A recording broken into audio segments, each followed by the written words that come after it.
बहुत बहुत स्वागत है आपका। Thank you very much for coming to the session. आए हैं तो पूरा देखिएगा, because the more you practice the fluent you become. जितना ज़्यादा प्रैक्टिस करोगे उतनी ही जल्दी फ्लुएंट होते चले जाओगे। Because when it comes to speaking in English, कोई लॉजिक, कोई ग्रामर कुछ भी काम नहीं करता है।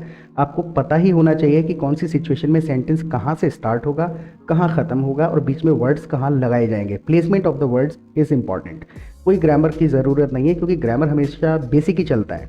ऑलराइट, तो एक छोटी सी स्टोरी हम फिर से आज लेंगे यहाँ पर। उस स्टोरी में हम कुछ सेंटेंसेस का इस्तेमाल करेंगे, उन सेंटेंसेस का फॉर्मेशन, स्ट्रक्चर सीखेंगे कि कौन सा शब्द कहाँ लग रहा है, उससे क्या मीनिंग बदल रहा है। मेक श्योर कि जो भी चीज़ आप मेरी स्क्रीन पर देखते हैं, I will be sharing my screen with you. जो भी चीज़ आप स्क्रीन पर देखते हैं, पहले उसको खुद से आप इंग्लिश में बोलने की कोशिश करना। उसके बाद मैं आंसर लिखूंगा तो आपको पता चल जाएगा what is your level of English, कहाँ आप चूक रहे हैं, where are you lagging behind. Alright, तो सबसे पहला सेंटेंस हमारे पास में है, जो भी मेरी बेटी सुबह से मुझसे नाराज़ है। देखिए, कुछ बेसिक सेंटेंसेस होंगे, कुछ एडवांस लेवल के होंगे, तो बोर नहीं होना है। डोंट गिव अप, थोड़े पेशेंस रखने हैं आपको, because learning takes time. Alright, पूरा देखिएगा। मेरी बेटी सुबह से मुझसे नाराज़ है, तो सिंपल है माई डॉटर। माई डॉटर, अब देखिए मैं सुबह से बता रहा हूँ, टाइम बता रहा हूँ, has been. My daughter has been. अब इतना सेंटेंस जब हो गया तो समझ लीजिए आगे मैं टाइम बताऊंगा, कब से कुछ हो रहा है, पहले से हो रहा है। My daughter has been angry with me since morning. My daughter has been angry with me since morning. या फिर angry की जगह अगर कम नाराज है तो my daughter has been upset with me since morning. with लगाया जाता है, you are angry with me, I am angry with you, from you नहीं होता। तो my daughter has been angry with me since morning. मेरी बेटी सुबह से मुझसे नाराज है। अब वो नाराज क्यों है? क्योंकि टीवी खराब हो गया है। क्योंकि टीवी खराब हो गया है। Make sure you repeat every sentence with me. मेरे साथ हर सेंटेंस को रिपीट करते जाइएगा। बिकॉज, क्योंकि के लिए, because TV has broken down. देखिए, कई सारी तरीके से सेंटेंस को बोला जा सकता है। टीवी हैज़ ब्रोकन डाउन, या फिर TV is not functioning, TV is not working. जो भी सेंटेंस आपको सूटेबल लगता है, याद हो जाता है, उसको बोल डालिए। जब भी कोई इलेक्ट्रॉनिक आइटम या फंक्शन या इक्विपमेंट काम नहीं कर रहा है, तो दैट इज़ नॉट वर्किंग, या फिर दैट इज़ नॉट फंक्शनिंग, या फिर दैट इज़ ब्रोकन। ऑलराइट, तो TV has broken down, TV is not functioning, दोनों में से कोई भी चीज़ें बोली जा सकती हैं। Now the next sentence is, मैंने उसे खुद ही सही करने की कोशिश करी थी। मैंने क्या किया था? कोशिश करी थी उसको ठीक करने की। अगर आप मेरे चैनल पर पहली बार आए हैं, देन मेक श्योर सब्सक्राइब कर लीजिएगा, क्योंकि बहुत ही ज़्यादा हेल्पफुल सेशंस होते हैं। मैंने बहुत सारे सेशन अपने चैनल पे अपलोड किए हुए हैं, जिसमें नए नए तरीके के करंट में चलने वाली इंग्लिश के सेशंस और सेंटेंसेस आपको मिल जाएंगे, जिनको सुन के रिपीट करके आप इंग्लिश के साथ बहुत ही ज़्यादा यूज टू हो जाएंगे, कंफर्टेबल हो जाएंगे। उन सेंटेंसेस को आप रैंडमली भी अपने डेली कॉन्वर्सेशन में इस्तेमाल कर सकते हैं। छोटा सा बटन है, रेड बटन दबा दीजिए, नोटिफिकेशंस आपको मिलते रहेंगे, and it's actually gonna help you out, improve your English very much. बहुत ज़्यादा हेल्प करेंगे ये सेशंस आपको फ्लुएंसी बढ़ाने में। दबा दीजिए button. Thank you very much. Let's get back to the sentences again. दबा दीजिए। हाँ, मैंने उसे खुद ही सही करने की कोशिश करी थी। I tried. मैंने कोशिश करी थी, आई ट्राइड। और क्या कोशिश करी थी? To fix it by myself. I tried to fix it by myself. किसी भी चीज़ को ठीक करने के लिए हम फिक्स का इस्तेमाल करते हैं। I tried to fix it by myself. मैंने खुद ही कोशिश करी थी सही करने की। Now the next sentence is, लेकिन नहीं कर पाया। बहुत इंपॉर्टेंट सेंटेंस है, समझिएगा। मैंने सही करने की कोशिश करी थी लेकिन नहीं कर पाया। I couldn't. कुड नॉट का शॉर्ट फॉर्म है ये, कुडेंट, यानी कुछ काम मैं नहीं कर पाया। I couldn't. वह नहीं कर पाया, ही कुडेंट। लड़की नहीं कर पाई, शी कुडेंट। मैं नहीं कर पाया, आई कुडेंट। और क्या नहीं कर पाया? Make it. देखिए, मेक इट का हमने यहाँ पर इस्तेमाल किया है। ये एक फ्रेज है। जब भी कोई काम प्रयास करते हुए नहीं कर पा रहे हैं या प्रयास करके आप इंडिकेट करना चाहते हैं, तो मेक इट का इस्तेमाल होता है। आई कुडेंट मेक इट, इसका मतलब ये बन गया कि मैंने कोशिश करी लेकिन मैं कुछ काम नहीं कर पाया। I tried to fix the television by myself but I couldn't make it, यानी जो मैं कोशिश कर रहा था वो मैं नहीं कर पाया। जैसे it's already 6:30, I have to make it to the station till 7 o'clock. Now you got the usages of this phrase. कहाँ यूज करेंगे? जब आप इंडिकेट करना चाहते हैं कि कोशिश करते हुए कोई काम। तो मैंने कोशिश करी थी ठीक करने की, but I couldn't make it, मैं नहीं कर पाया उस काम को। Now the next sentence is, मैंने उससे बोला कि मैं टीवी कल तक सही करवा दूंगा। मैंने अपनी डॉटर को बोला, मैंने उससे बोला कि मैं टीवी कल तक सही करवा दूंगा। आई टोल्ड हर, लड़की है तो आई टोल्ड हर, और क्या बोला था? I told her that I will get it, I get it fixed by tomorrow. I told her that I will get it fixed by tomorrow, यानी मैं उसे कल ठीक करा दूंगा या कल तक ठीक करवा दूंगा। Now the next sentence is, लेकिन वो बहुत जिद्दी है। शी इज वेरी ऑब्स्टिनेट का भी हम यहाँ इस्तेमाल कर सकते हैं, शी इज वेरी ऑब्स्टिनेट, या फिर शी इज वेरी स्टबबॉर्न। स्टबबॉर्न का मतलब भी जिद्दी ही होता है, तो दोनों में से कोई सा भी शब्द आप इस्तेमाल कर सकते हैं। She is very obstinate girl. Now next sentence, मैंने 2 घंटे पहले मैकेनिक को कॉल किया था। आई कॉल्ड द मैकेनिक, मैंने कॉल किया था, आई कॉल्ड द मैकेनिक, और कब किया था? 2 hours ago। I called the mechanic 2 hours ago, 2 घंटे पहले मैंने कॉल किया था। नाउ द नेक्स्ट सेंटेंस, मेरे बोलने से पहले आप खुद से इनको बोलने की कोशिश करें। और दूसरी चीज़, जो भी फॉर्मेशन आपको समझ आ जाता है, देखिए बेस्ट प्रैक्टिस बताता हूँ मैं आपको, जो भी सेंटेंस आपको समझ आता है उसके आधार पर अपनी लाइफ में यूज़ होने वाला एक नया सेंटेंस बनाओ और बना के उसको कमेंट सेक्शन में लिखो। इससे क्या होगा? इससे आपको फॉर्मेशन याद हो जाएगा और वो सेंटेंस यूसेज के लिए याद हो जाएगा, जो आप अपने कॉन्वर्सेशन में इस्तेमाल कर पाएंगे।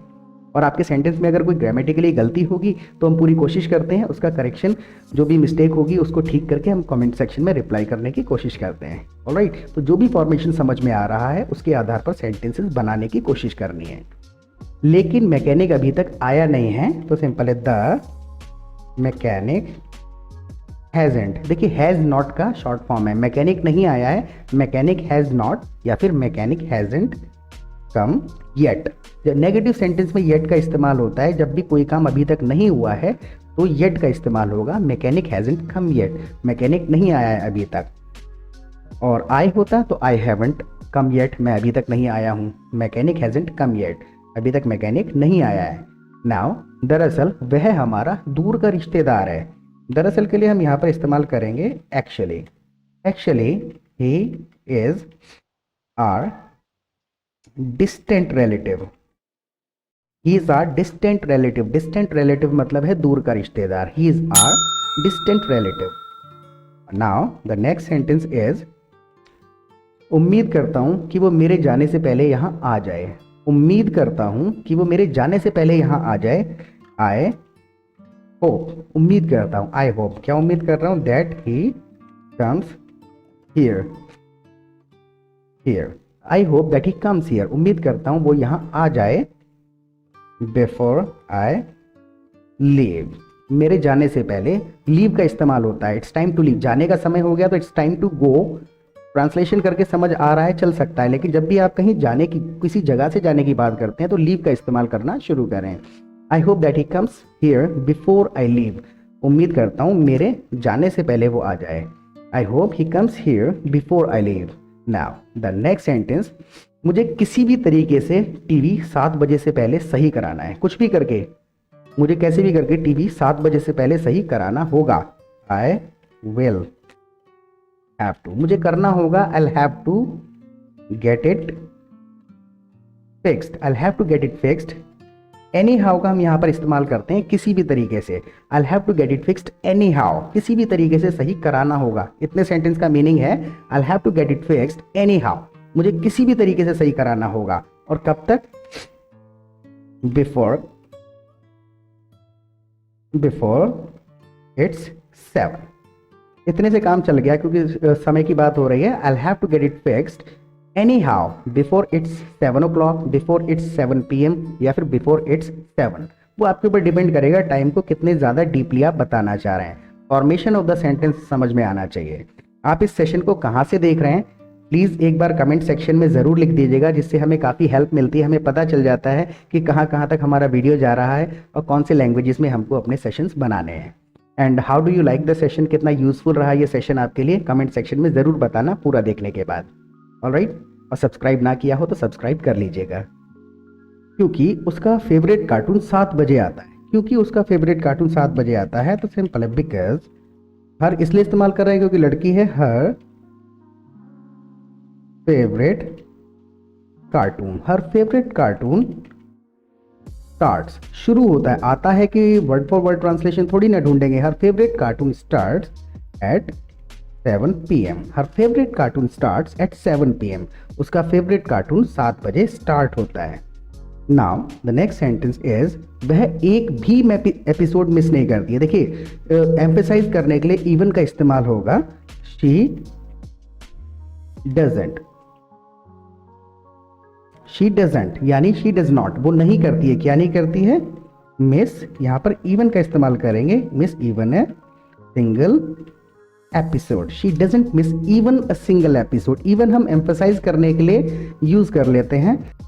Now the next sentence is, मुझे लगता है दरवाजे पर कोई है, आई थिंक, मुझे लगता है, I think there is somebody भी कहा जा सकता है या someone भी कहा जा सकता है, I think there is somebody at the door, I think there is somebody at the door, या फिर कंफ्यूजन रहता है एट लगाएं या ऑन लगाएं, interchangeably you can use anything, I think there is somebody on the door या फिर eight the door, कोई बहुत बड़ा डिफरेंस इससे नहीं आता है।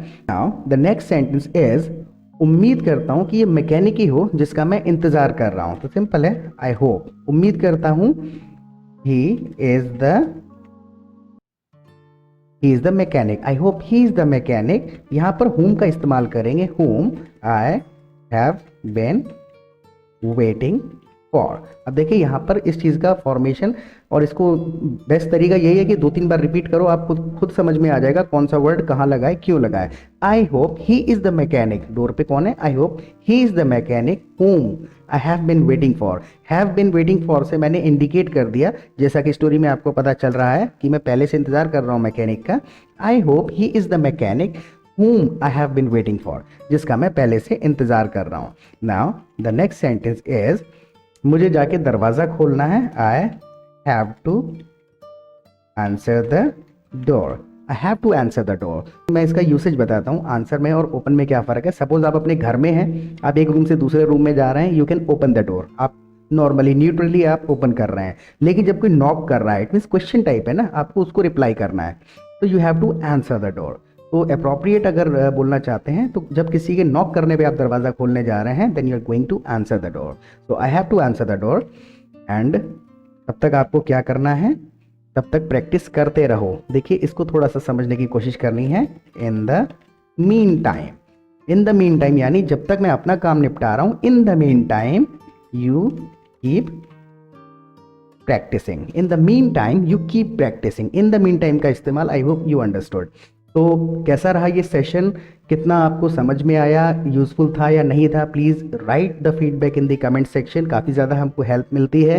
अपने स्टेट का नाम कमेंट सेक्शन में ज़रूर लिखिएगा और प्रैक्टिस करते रहो, कम से कम 2 बार इस सेशन को देखो, फॉर्मेशन ऑफ द सेंटेंसेस आपको काफ़ी हद तक याद हो जाएगा, आप यूज्ड टू हो जाएंगे सिचुएशंस में सेंटेंसेस को इस्तेमाल करने के लिए।